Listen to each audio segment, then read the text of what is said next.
Football বিশ্বে আবারও আলোচনায় উঠে এসেছে লামিন ইয়ামাল এবং নেইমারের নাম। সম্প্রতি সামাজিক যোগাযোগ মাধ্যমে ভাইরাল হয়েছে একটি আবেগঘন ঘটনা, যেখানে তরুণ স্প্যানিশ তারকা লামিন ইয়ামাল জানিয়েছেন তার সবচেয়ে বড় ফুটবল অনুপ্রেরণা ব্রাজিলিয়ান সুপারস্টার নেইমার। ইয়ামাল বলেন, নেইমার শুধু একজন অসাধারণ ফুটবলার নন, তিনি আমার আইডল। ছোটবেলা থেকেই তার স্কিল, ড্রিবলিং, আত্মবিশ্বাস এবং মাঠে খেলার ধরন আমাকে অনুপ্রাণিত করছে। আমি সবসময় তার কাছ থেকে শেখার চেষ্টা করি। এই বক্তব্য প্রকাশের পর মুহূর্তেই ফুটবল প্রেমীদের মধ্যে ব্যাপক আলোচনা শুরু হয়। অনেকে ইয়ামালের বিনয় এবং নেইমারের প্রতি সম্মানকে প্রশংসা করেন।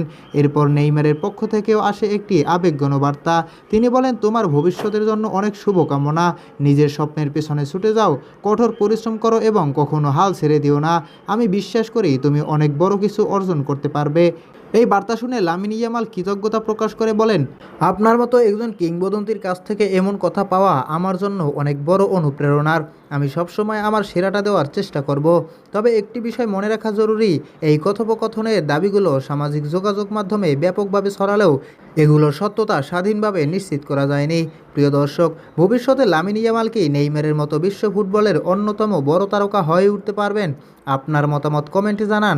আর এমন আরও ফুটবল আপডেট পেতে আমাদের চ্যানেলটি সাবস্ক্রাইব করতে ভুলবেন না।